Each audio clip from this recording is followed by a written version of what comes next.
my work experience has been so varied that it, it makes a list that you could hardly believe. Uh, I worked in a wounded hospital up there and saw jungle rot and everything. I came down here. Yes, I worked in the sardine canneries. We all did. That hooter would go off, and we'd go over there and work. It was needed work. It was needed to be done. Summer vacation too. I was a chauffeur for the Fort Ord. Oh shoot! What did they call the officer in charge of the PXs and everything? Anyway, so I've been a chauffeur. How much do you want me to get into work experience? I'm a sea cook, and that was for delivering sailboats and so on. That only way I could get on them. I have sold wine, the Grape Empire, and studied for that. I've also, until recently, been a third owner of a house in France and northern Burgundy, which expanded that interest in wine and so on. Will you tell me about managing the pine cone? The editor of the Pine Cone was a friend called Don Marshall, and he also introduced me to Unitarianism, and he hired me as the office manager. And I had fun in a huge old roll-top desk and found papers there dating back years and years. Oh, I should have mentioned my job experience.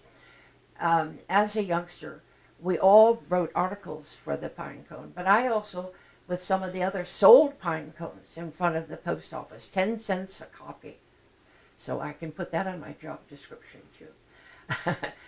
And I think it was when working for the Pine Cone, which still at that time had the old-fashioned, the regular old presses, you know, and the smell of ink and the excitement of getting it out. And, when was I manager of the Bluebird restaurant? Just before that, I guess. So I was went from manager of the restaurant to manager of then later on, and I was still taking courses. I was taking courses in library science, and one of my professors, who was at the Naval Postgraduate School, recommended me to the then county school librarian.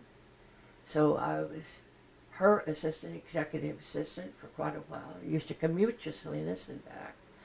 I also was the assistant to the man who ran the Laguna Seca racetrack. So, and through my association almost always with men of some kind, except I think for the sailing and perhaps the wine, it's been my interest in automobiles.